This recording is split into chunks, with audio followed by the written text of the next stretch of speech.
आज मैं वित्तासुर के पूर्व जन्म की कथा सुना रहे हैं। जो समस्त देवताओं को जीत लिया था, सभी देवता भाग गए थे हार के, स्वर्ग का राजा बना था और कोई उसे हरा न सका। तब ऋषि दधीचर के हड्डियां दान करने से इंद्र ने वज्र बनवा के उसकी हत्या की। आज मैं वही कथा उसके पूर्व जन्म की सुना रहे। पहले जन्म में क्या था, दूसरे जन्म में वित्तासुर हुआ। मेरे प्रिय दर्शकों, आप लोगों को पसंद आए हमारे सासु बहू चैनल को लाइक कीजिए, सब्सक्राइब कीजिए और शेयर कीजिए। सूरसेन देश में, सूरसेन नगर में राजा चित्रकेतु राज करता था। उसकी पत्नी का नाम कृतदुति था, बड़ी रानी का। यूँ तो कहते हैं उसको करोड़ों रानियां थी, पर 100 रानियां ज्यादा ही प्रसिद्ध थी। राजा बहुत धार्मिक था। उसके राज में प्रजा दुखी नहीं थी, सुखी रहती थी। पृथ्वी, अन्न, जल सब अपने आप इच्छा अनुसार प्रजा को भोजन देती थी, सब सुखी थे। राजा भी धार्मिक था, भक्ति था, विष्णु भक्त था। और 100 रानियां थी। यूँ तो वह संतान अपने आप पैदा कर सकता था, लेकिन 100 रानियां बाज निकल गईं, किसी को संतान न हुई। तब वह राजा एकदम धनीवान कुलीन उसमें घर में पैदा हुआ, भक्ति भाव से रहता था और बहुत धार्मिक था। सब कुछ होते हुए भी संतान के कारण वह दुखी रहता था। एक दिन अंगिरा ऋषि ने घूमते घामते उसके यहाँ आए और राजा राज सिंहासन से उतर गए। अंगिरा ऋषि सिंहासन पर बैठे, राजा जमीन पर बैठ के उनका चरण धोया, बड़ी सेवा की, पूजा की, भक्ति भाव से में लीन हो गए। तब अंगिरा ऋषि विचार करने लगे, कितना बड़ा राजा और वह दुखी क्यों, इतनी सेवा क्यों कर रहा है, इसके पास तो कुछ कमी नहीं है और इतना संपन्न होते हुए भी इसकी प्रजा सब सुखी हैं, फिर भी हमारी इतनी सेवा क्यों कर रहा है, इसे कोई चीज़ की ज़रूरत नहीं है। तब अंगिरा ऋषि ने ध्यान लगाया तो देखा सब कुछ होते हुए राजा ने संतान है, संतान के लिए ही यह मेरी इतनी सेवा कर रहा है। यूँ ही अंगिरा ऋषि जानते तो थे, लेकिन कुछ कहे नहीं। राजा से पूछे कि बताइए राजन, आपको यहाँ क्या कमी है, क्या चीज चाहते हो, क्या इच्छा है हमारी इतनी सेवा किए। राजा कहे कि हे महाराज, हे अंगिरा भगवान, आप तो सब कुछ जानते हो और जानने योग्य हो, आपसे क्या छुपा है। फिर भी आपके पूछने पर आपके आज्ञानुसार मैं अपना कष्ट आपको बता रहा हूँ। मुझे पुत्र प्रदान कराइए, मेरे ही लिए नहीं, मेरे पुरखों के लिए। इस लोक में परलोक में मैं तिरस्कृत होऊंगा बिना पुत्र के, और मेरे पितृ भी दुखी होंगे, जिनका कोई पिंडदान नहीं होगा, वह पापीमयी होता है। आप मुझे पुत्र प्रदान कराइए। तब अंगिरा ऋषि ने यज्ञ का आयोजन किया, यज्ञ कराया। राजा और उनकी बड़ी रानी यज्ञ में बैठी।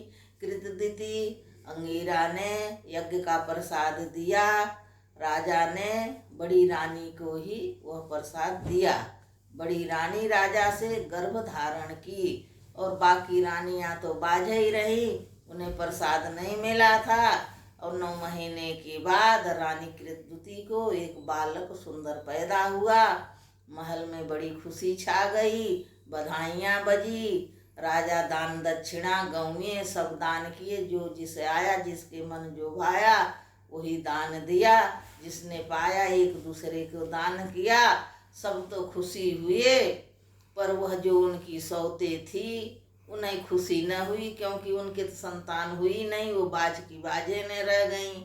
और सब आपस में विचार विमर्श करने लगे कि अब तो इसी का राज रहेगा, जो कहेगी अब यही पटरानी होगी, क्योंकि ये तो बेटे की माँ बन गई, बालक हो गई, हम लोग बाज के बाज हैं। इसलिए उनके मन में दिन प्रतिदिन ईर्षा बढ़ती गई, और राजा रानी पुत्र पाके बड़े खुशी हो गए। बड़े खुशी उत्साह से उस बालक का लालन पालन करने लगे।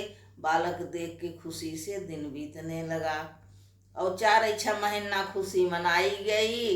अंगीरा ऋषि तो कहे थे कि हाँ राजन, तुम्हें पुत्र होगा, तुम्हें सुख भी मिलेगा और दुख का भी अनुभव होगा और सुख का भी होगा, ऐसा उनने कह दिया था यज्ञ के समय ही।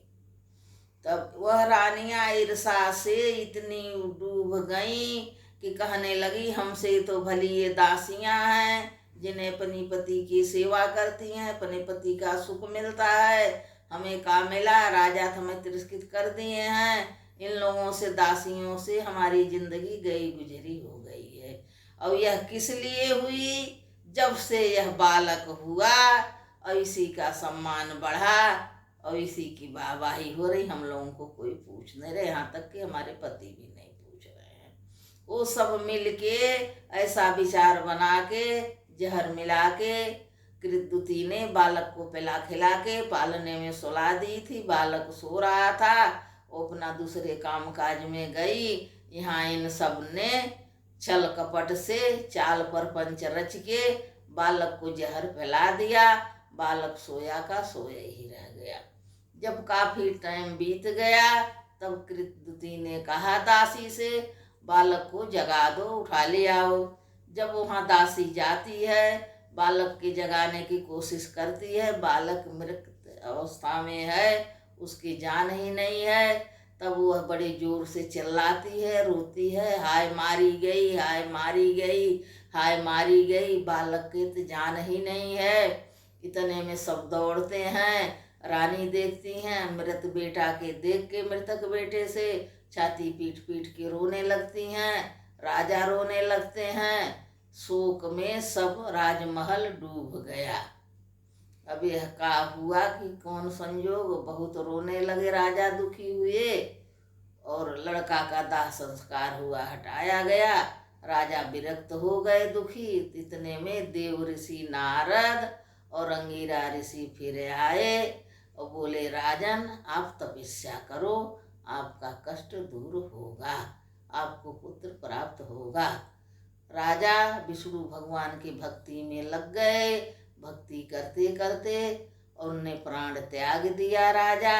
अब वो दूसरे जन्म में वित्तासुर के नाम से राक्षसों के कुल में जन्म लिया और वही सबसे बड़ा राक्षस हुए जो सारे देवताओं को परास्त कर दिया। उनके मारने का उपाय कोई नहीं सूझा। वो कहे अपने पुत्र के रूप में और अपने रूप में, दोनों ही बल से तुम उत्पन्न होगे, राजा तुम्हें सुख मिलेगा। वो ऐसा ही हुआ। सारे देवता दुखी होकर भगवान शंकर के पास गए और उपाय पूछा कि यह राक्षस कैसे मरेगा। हम लोग तो सब हार गए हैं, पृथ्वी पर मारे मारे फिर रहे हैं। तब शंकर जी यह उपाय बताए थे कि दधीचर की हड्डी दान में मांगो और उसका गदा बना के इस पर प्रहार किया जाएगा वज्र, तब इसकी मृत्यु होगी।